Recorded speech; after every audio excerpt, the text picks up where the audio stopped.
time. If I didn't have you to lie with at night, if I didn't have you to share my sighs, and to kiss me and dry my tears when I cry, well, I really think that I would have somebody else. If I didn't have you, someone else would do. Your love is one in a million. You couldn't buy it at any price. But of the 9,999,000 other possible loves, statistically some of them would be equally nice. Or maybe not as nice, but say smarter than you, or dumber but better at sport, or crosswords. I'm just saying, I think I'd probably.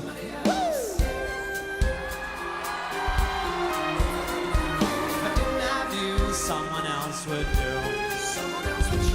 If I were a rich man, diddle-diddle-diddle-diddle-diddle-diddle-diddle-dee, I guess I would be with a surgeon or a model or a rally of the Royals or a Kennedy, or a nymphomaniacal exhibitionist heiress to a large chain of hotels. If I were a rich man, maybe I would fiddle-diddle-diddle with the rich man girls. I'm not saying that I'd not love you if I were wealthy or handsome, but realistically there's lots of fish in the sea, and if I had a different rod I would conceivably land some. Even though I'm fiscally consistently pitiable and considerably less Brad Pitt than Brad Pitiful, am I really so poor and ugly that you think only you could possibly love me? And I think I'd almost.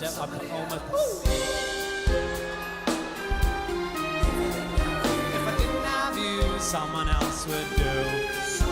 And look, I'm not undervaluing what we've got when I say that given the role chaos inevitably plays in the inherently flawed notion of fate, it's abstruse to deduce I found my soulmate at the age of 17. It's just mathematically unlikely that at a university in Perth I happen to stumble on the one girl on earth specifically designed for me. And if I may conjecture a further objection, love is nothing to do with destined perfection. The connection is strengthened, the affection simply grows over time, like a flower or a mushroom or a guinea pig or a vine or a sponge or bigotry or a banana. And love is made more powerful than the ongoing drama of shared experience and the synergy of a kind of symbiotic empathy or something like that. So I trust it goes without saying that I would feel really very sad if tomorrow you were to fall off something high or catch something bad. But I'm just saying, I don't think you're special. I mean, I obviously think you're special, but you fall within a bell curve. I mean, I'm just saying, I think I have somebody else. I think you are unique and beautiful. You make me happy despite being around. But objectively, you would have to agree that, baby, when I found you, options were relatively thin on the ground.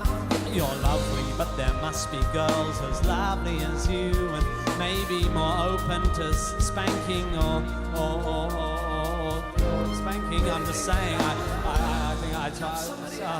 I mean, I reckon it's pretty likely that if, for example, my first girlfriend Jackie had dumped me after I kissed Winston's ex-girlfriend Neah at Steph's party back in 1993, enough variables would probably have been altered by the absence of that event to have meant the advent of a tangential narrative in which we don't meet. Which is to say, there exists a theoretical, hypothetical, parallel life where what is not as it is, and I'm not your husband and you are not my wife, and I am a stuntman living in LA, married to a small blonde Portuguese skier who, when she's not training, does abstract painting, practices yoga and brews her own beer, and really likes making home movies and suffers neck-down alopecia. A little bit of isolated alopecia. But with all my heart and all my mind, I know one thing is true. I have just one life and just one love, and my love, that love is you.